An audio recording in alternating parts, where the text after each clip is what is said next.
Hi everyone, welcome back to my channel. तो चलिए हम in those years of land and light FF के next part को शुरू करते हैं। हमने देखा था कि लान कुरन को विंग पर शक हो गया था, या फिर कह ले कि उन्हें पूरा यकीन था कि वे वुशियन ही उनके लान वांगजी को स्पॉइल कर रहा है।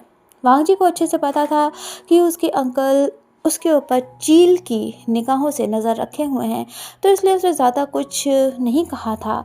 बस वांगजी ने अपना सिर हाँ में हिलाया धीरे से, मतलब वो इशारों में कहना चाह रहा था कि हाँ। जब भी वेवोशन की बात आती थी तो वांगजी का जो रिएक्शन या जवाब होता था वो हाँ ही होता था। क्या वांगजी अपने अंकल से डरता था? हाँ, लेकिन अब उसके पास ज़्यादा वक्त नहीं बचा था वेवोशन के साथ स्पेंड करने के लिए। उसे यानी कि वांगजी को ये भी नहीं पता था कि वो और वेवोशन एक कॉलेज में जाएंगे भी या नहीं, जैसा कि उन्होंने प्लान किया था। हालांकि उसे पता था कि वो और वेवोशन एक साथ ज़रूर आएंगे, लेकिन वांगजी अपने समय को मतलब मिस नहीं करना चाहता था। उसे कोई फ़िक्र नहीं थी, कोई फ़र्क नहीं था कि लोग उसके बारे में क्या बात कर रहे हैं, क्या सोच रहे हैं। जब वांगजी वेवोशन के साथ होता था तो उसकी आंखों में बस एक चीज़ होती थी, और वो था खुद वेवोशन। अब जब वक्त आ चुका था उस शांत सी रहने वाली सड़क पर, जो कि वांगजी के घर के पास थी, वेवोशन वहाँ पर उसका इंतज़ार कर रहा था। वो अपने कज़न के ओल्ड स्कूटर पर बैठा हुआ था और वांगजी का इंतज़ार कर रहा था। वेवोशन की वो स्कूटर रेड कलर की थी, लेकिन थोड़ा सा फेड हो गया था उसका कलर, और उस पर ना माइकल जैक्सन का ऐसे स्टिकर लगा हुआ था। ये वेवोशन की राइड थी, मतलब वेवोशन इसी पर ही मतलब जाता आता था। वांगजी धीरे से वेवोशन के पास पहुंचता है। उसने अपने पास एक बहुत ही नीट यानी कि साफ़ सुथरा क्लॉथ बैग रखा हुआ था, जो कि फोल्डेड था, और वांगजी ने एक लाइट टी शर्ट पहन रखी थी और पैंट्स पहन रखी थी। वांगजी के हेयर्स भी ऐसे नॉर्मल थे जैसे कि वो हमेशा रहते थे, और जैसे कि हमेशा वांगजी रहता था वैसे ही आज भी वो ड्रेसअप हुआ था। वांगजी अपने अंकल लान कुरन की नज़रों के नीचे से ही विंग के पास आया था छुप करके। वेवोशन ने अपने स्कूटर को स्टार्ट करते हुए कहा, वांगजी तुम बहुत लेट हो गए हो, पता है मैं कितनी देर से तुम्हारा इंतज़ार कर रहा था। वांगजी ने पहले तो वेवोशन की स्कूटर की ओर देखा, फिर उसकी ओर देखते हुए कहा, वेवोशन तुमने अपने हेयर्स को कोम्ब नहीं किया है ना? क्योंकि वेवोशन ने बस ऐसे ही ना अपने हाथों से ही अपने हेयर्स को ऐसे कोम्ब करने का सोचा था। तो वेवोशन कहता है, हाँ क्योंकि किसी ने मुझे इंतज़ार किया था। अच्छा ठीक है वांगजी, अब तुम बैठो। वांगजी थोड़ा सा हेजिटेट कर रहा था क्योंकि स्कूटर पर दूसरा हेलमेट नहीं था। अगर किसी ने उन्हें देख लिया, यानी कि वेवोशन और वांगजी को किसी ने अगर स्कूटर पर एक साथ बैठे हुए देख लिया, तभी वेवोशन ने वांगजी को टीज करते हुए कहा, लान वांगजी ये कोई रॉकेट नहीं है, ये एक स्कूटर है। खैर फिर भी अभी वांगजी अपनी जगह पर खड़ा हुआ था, वो मतलब बिल्कुल मूव ही नहीं कर रहा था। उसने पीछे मुड़कर अपने घर की एक जो विंडो थी ना उसकी तरफ देखा, वो अभी भी ऐसे खड़ा हुआ था। तभी वो कहता है, अच्छा ठीक है। उसने अपने बैग को अपने शोल्डर पर रखा, और जैसे ही वो वेवोशन के पीछे बैठा, वांगजी ने वेवोशन की जो वेस्ट थी ना उसको पकड़ लिया। पहला टच जो कि बहुत क्वाइट था, बहुत ही केयरफुली वांगजी ने वेवोशन को टच किया था, और काफ़ी सारी चीज़ें उसके मन में चल रही थी जो वो कह नहीं पाया था वेवोशन से। और वेवोशन ने लेकिन पीछे मुड़कर नहीं देखा, लेकिन वो मुस्कुरा रहा था, और उसकी आंखें जो थी ना वो मतलब चमक रही थी। और फिर उसने स्कूटर को स्टार्ट कर दिया, और फिर वो वांगजी को अपने साथ लेकर जाने लगा। वांगजी को थोड़ी देर के लिए डर सा लगा था। वेवोशन वांगजी को एक पॉपसिकल कार्ट के पास लेकर मतलब रुकता है अपनी स्कूटर को, जो कि रेलवे ट्रैक्स के पास थी।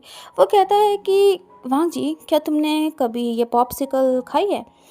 तो वेवोशन जब ये बातें बोल रहा था वांगजी से, उससे पहले उसने 2 पॉपसिकल ऑर्डर कर दी थी, एक मिल्क और एक ऑरेंज। वांगजी को समझ नहीं आ रहा था कि वो कहे तो क्या कहे, तो उसने कहा कि नहीं, मुझे नहीं लगता है कि मैंने इसे खाया है आज तक। तो वेवोशियन ने उसे मिल्क फ्लेवर्ड आइस पॉप्सिकल को दिया और कहा, वांग जी, तुम ना बहुत ही अच्छी चीज़ को मिस कर रहे थे मेरे प्यारे दोस्त। और उसने खुद से अपनी ऑरेंज वाली पॉप्सिकल को ना ईट करना शुरू कर दिया। तभी वो मतलब ऐसे नाटक करते हुए कहता है, वेवोशियन, वांग जी संभल करके, नहीं तो ना तुम्हारा दिमाग फ्रीज हो जाएगा। वांग जी वेवोशियन को कुछ देर तक देखता रहा, फिर उसने अपने पॉप्सिकल को भी मतलब ना ट्राई किया, और जैसे ही उसने मिल्क फ्लेवर्ड पॉप्सिकल को टेस्ट किया, उसको अपनी टंग पे ना एक बहुत ही अच्छा फ्लेवर महसूस हुआ, जो कि मिल्क और स्वीट्स का था। लेकिन वो जो पॉप्सिकल थी वो काफ़ी ठंडी थी, तो इसकी वजह से ना उसको तो फ्लिंच हो जाता है, और वांग जी को एहसास होता है कि वो फ्रोज़न मिल्क खा रहा है। तभी वेवोशियन हंसा और बोला, वांग जी, मुझे ना तुम्हें वार्न कर देना चाहिए था। लेकिन वांग जी ने इस चीज़ पर ध्यान नहीं दिया और उसने अपने पॉप्सिकल को खाना कंटिन्यू रखा। उसने अपनी आइज़ क्लोज कर ली थी। एक मोमेंट के लिए वांग जी ने खुद को उस बॉय की तरह फील नहीं किया जो एक वक्त पर प्रिंसिपल के ऑफिस में बैठा हुआ था जब र्यूमर्स ने उसकी लाइफ को डिस्ट्रॉय कर दिया था। वांग जी अपने आप को एक 17 ईयर्स ओल्ड बॉय की तरह महसूस कर रहा था, जो कि स्प्रिंग के मौसम में अपनी लाइफ को एंजॉय कर रहा है, और वो उस बॉय के साथ अपने टाइम को स्पेंड कर रहा था जिसने उसकी लाइफ को खुशियों से भर दिया था, और वो सारी चीज़ें एंजॉय कराई थी, वो सारी चीज़ें दिखाई थी लाइफ में, जो कि वांग जी ने कहीं ना कहीं अपनी लाइफ में मिस कर दी थी। वांग जी को अब ना वक्त भी कम लगने लगा था। वांग जी ने तभी वेवोशियन की ओर देखा और कहा, नहीं। वेवोशियन ने गहरी सांस ली और कहा, मैंने भी नहीं। और वांग जी, तुम्हें पता है, और सब कोई ऑलरेडी मुझसे पूछ रहा है कि मैं किसके साथ डांस करूँगा। लेकिन तभी वांग जी ने जल्दी से बोल दिया, नहीं। तो वेवोशियन ने सुनते उसकी ओर मुड़ा और बोला, क्या नहीं वांग जी। तो वांग जी बोला, वेवोशियन, तुम किसी के साथ डांस मत करना। उन दोनों के बीच में ना काफ़ी देर का साइलेंस छा जाता है। तभी वेवोशियन धीरे से वांग जी के करीब बैठता और कहता है, क्यों? लेकिन वांग जी ने उसकी बात का जवाब नहीं दिया। इसकी जगह उसने एक फोल्डेड हैंकरचीफ अपने मतलब बैग से निकाला और उससे अपनी जो स्टिकी फिंगर्स थी ना, जो कि मतलब उसने पॉप्सिकल खाई थी, उससे उसके फिंगर स्टिकी हो गई थी, उससे वो उसे वाइप करने लगा था। ये एक एक्सक्यूज़ थी वांग जी के पास अपनी जो एक मतलब उसे एम्बेरसमेंट हुई थी ना ये सब कहने की, वो उसे छुपाने के लिए ये सब कर रहा था। वेवोशियन तभी धीरे से वांग जी से बोलता है, पता है वांग जी, तुम कभी कभी कुछ ज़्यादा ही सीरियस हो जाते हो, लेकिन मुझे पता है कि तुम क्या कहना चाह रहे हो। अच्छा ठीक है, मैं किसी के साथ डांस नहीं करूँगा। ये सुनकर वांग जी वेवोशियन की ओर देखने लगा, और वो सच में इस बार उसकी ओर देख रहा था। वेवोशियन स्माइल नहीं कर रहा था बिल्कुल भी, और उसके चेहरे पर ना ऑनेस्टी की जो फीलिंग थी ना वो साफ साफ नज़र आ रही थी, और उसकी आंखों से ऐसा नहीं लग रहा था, वेवोशियन की आंखों से ऐसा नहीं लग रहा था कि वो वांग जी को टीज कर रहा है। इसकी जगह वेवोशियन की आइज़ ना सॉफ्ट हो गई थी। लेकिन काफ़ी सारी चीज़ें थी जो अभी भी कहनी बाकी थी, बहुत बहुत सारी चीज़ें। लेकिन तभी अचानक से उनका वो मोमेंट ब्रेक हो गया, और क्योंकि उनके पास उनके करीब से एक ट्रेन गुजरी थी, और उसका जो सायरन था उसकी वजह से उनके बीच का जो साइलेंस था ना, जो मोमेंट था, वो ब्रेक हो जाता है। इधर बीच लैन हाउस होल्ड में लानकुरन विंडो के बाहर देख रहे थे और अपनी टी को मतलब चाय पी रहे थे। संडे का दिन था तो उन्हें तो सुकून से रहना चाहिए था, लेकिन एक ऐसी चीज़ थी, कुछ था जो उन्हें मतलब बेचैन करके रखे हुए था। उन्हें ऐसा महसूस हो रहा था कि काफ़ी वक्त से वांग जी कुछ अलग ही तरह से बिहेव कर रहा है। वांग जी हमेशा से डिसिप्लिन्ड रहा था, पोलाइट रहा था और रिस्पॉन्सिबल रहा था, लेकिन जब से उसने इस नए स्कूल को ज्वाइन किया था वो काफ़ी ज़्यादा शांत हो गया था। मतलब ओबीडियंट वे में नहीं, नहीं तो अच्छे वे में, बट एक अलग ही वे में, जो कि लान कुरैन ने नहीं सोचा था। वांग जी अब अपने कॉमन रूम में पढ़ाई नहीं करता था, वो अपने खाने को भी अपने रूम में ही ले जाता था। कभी कभी लान कुरैन वांग जी को मुस्कुराते हुए देखते थे, बिना ही किसी रीज़न के मुस्कुराना। और एक बार तो लान कुरैन ने वांग जी को किसी सॉन्ग को गुनगुनाते हुए देखा था, जो कि एक रोमांटिक फिल्म सॉन्ग था, जो कि वांग जी धीरे धीरे आवाज़ में ना गुनगुना रहा था। और फिर वो बॉय वे वुशियन, जो कि कुछ ज़्यादा ही लाउड था, मतलब वो बहुत ज़्यादा बोलता था और कुछ ज़्यादा ही कॉन्फिडेंट था। एक ऐसा पर्सनालिटी वाला बॉय जो कि हमेशा दूसरों को ही परेशान करता था। लान कुरैन ने ऐसे लोगों को काफ़ी बार देखा था। लान कुरैन की नज़रों में, क्योंकि वे वुशियन ऐसा ही था, उनकी नज़रों में ऐसे बॉयज़ जो कि पहले तो हार्मलेस होते थे और ज़्यादा मतलब एडिक्टिव नहीं होते थे, लेकिन जब धीरे धीरे उनकी आदत लग जाती है तो फिर वो आपको पूरी तरह से मतलब ना बर्बाद कर देते हैं। लान कुरैन को ये बिल्कुल भी अच्छा नहीं लगता था कि जिस तरीके से वांग जी वे वुशियन को अपनी आंखों से फॉलो किया करता था जब उनका पेरेंट टीचर डे था। उन्हें बिल्कुल भी अच्छा नहीं लगता था वो तरीका, जिस तरीके से वे वुशियन अपने हाथ को वांग जी के शोल्डर पर रखता था जब वो साथ में चलते थे। और उन्हें ये भी नहीं पसंद था कि वांग जी ने कभी इस बारे में उनसे कुछ भी नहीं कहा था। एक बार पहले अफवाहें फैल चुकी थी और लान कुरैन फिर से इस चीज़ को नहीं होने दे सकते थे। एक शाम जब वांग जी वे वुशियन से मिल करके घर वापस लौटता है, उसने अपने क्लॉथ बैग को वॉश किया और उसे फिर से मतलब ना अच्छे से फोल्ड कर दिया।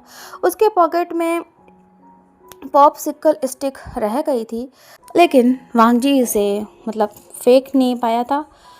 वांग जी ने अपनी विंडो के बाहर देखा, सूर्यास्त हो चुका था और बाहर जो भी घर थे ना, उनके आसपास अंधेरा छाने लगा था और लोगों के घरों के बाहर लैंप जलने लगे थे।